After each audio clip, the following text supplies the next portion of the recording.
घ्या. माझ्यातल्या लेखकाचं 2014 ला लगीन झालं.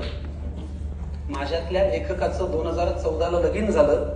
लेखणी नावाच्या बायकोपासून मला हे पहिलं बाळ झालं. माझ्यातल्या लेखकाचं 2014 ला लगीन झालं. लेखणी नावाच्या बायकोपासून मला हे पहिलं बाळ झालं. कलाकृतीचा बाप झालो, आभाळ ठेंगणे होते. हे बाळ होण्यासाठी मात्र मी कधीच प्रयत्न केले नव्हते.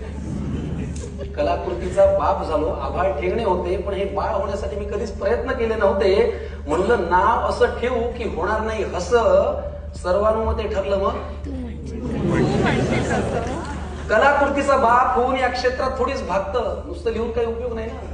कलाकृतीचा बाप होऊन या क्षेत्रामध्ये थोडीच भागतं. निर्माता नावाच्या काकाकडे त्याला दत्तक द्यावं लागतं. कलाकृतीचा बाप होऊन या क्षेत्रामध्ये थोडीच भागतं. निर्माता नावाच्या काकाकडे त्याला दत्तक द्यावं लागतं. चांगला काका शोधण्याचे सगळे प्रयत्न संपले. अचानक काका मिळाले हो, प्रशांत पुरुषोत्तम दामले. मग प्रसाद नावाच्या मास्तराला संस्कारांसाठी बोलवलं. प्रसाद नावाच्या मास्तराला आम्ही संस्कारांसाठी बोलवलं.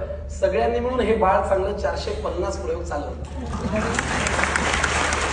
पण आज मात्र बापाचं काळीज आतून खूप हल्लंय. आज मात्र बापाचं काळीज आतून खूप हल्लंय. माझं पहिलं बाळ मला सोडून लांब कुठेतरी चाललंय. आज मात्र बापाचं काळीज आतून खूप हल्लंय.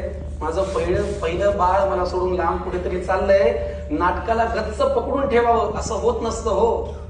नाटकाला गच्च पकडून ठेवावं असं होत नसतं हो. प्रत्येक जीवाप्रमाणे नाटकाचंही ठरलेलं आयुष्य असतं हो. एक विनंती तुम्हाला करतो, जरा समजून घ्याल का? एक विनंती तुम्हाला करतो, जरा समजून घ्याल का?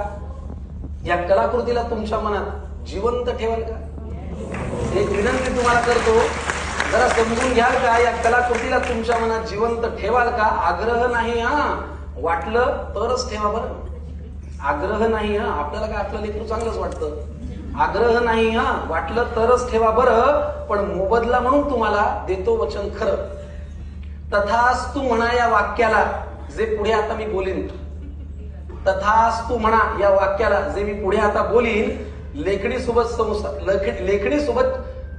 तथास्तु म्हणा या वाक्याला, जे मी पुढे आता बोलीन. लेखणी सोबतच्या संसारात पुढे चांगली पोरं जन्माला घालीन.